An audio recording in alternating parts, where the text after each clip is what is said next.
hegemon ay bagong salita noong panahong iyon na kumakatawan sa bagong umuusbong na kultura na dala ng cellphone.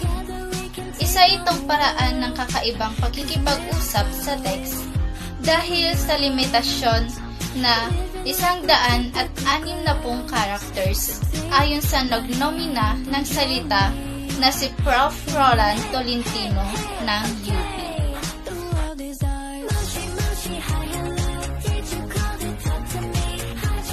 Luma na ang wangwang pero nauso ulit ito nang gamitin ni Pinoy sa kanyang inaugural speech para patamaan ang mga abusadong opisyal. Naging simbolo ang wangwang na tuwid na daan ng kampanya ng kanyang administrasyon. Ngunit nang lumaon, ang salita ring ito ang ginamit ng mga kritiko laban sa di umano'y kakulangan ng pamahalaan na labanan ang katiwalian.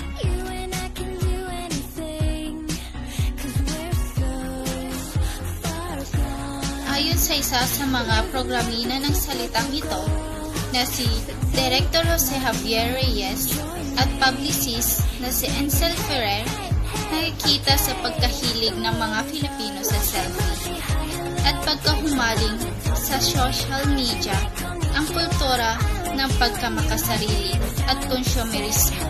Pero nagagamit din raw ang pagsaselfie upang maipakita ang pagkakawang gawa.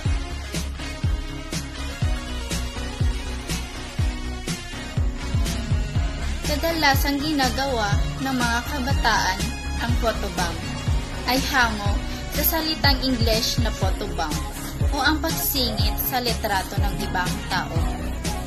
Sumikat ito dahil sa mga protesta sa di umano'y pagsira sa vista ng monumento ni Jose Rizal sa Lucena ng ginawang high-rise na Torre de Manila na nabansagan pangang pambansang photobomber.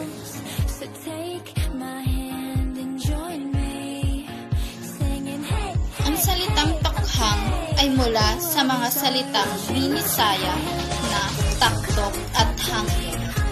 Naging popular ang salitang ito dahil ito ang naging bansag sa operasyon kontra droga ng administrasyon ni Pangulong Rodrigo Duterte.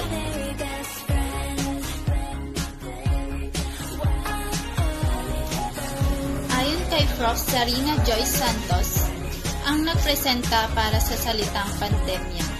Ang pandemya ang ugat ng lahat ng mga salitang isinali sa presentasyon na ginawa sa pamamagitan ng webinar.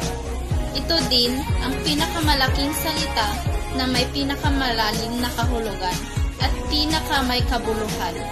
Ayon kay Santos, dagdag niya, napakalaki ng epekto nito sa buong mundo at lahat ng tao ay naapektuhan nito.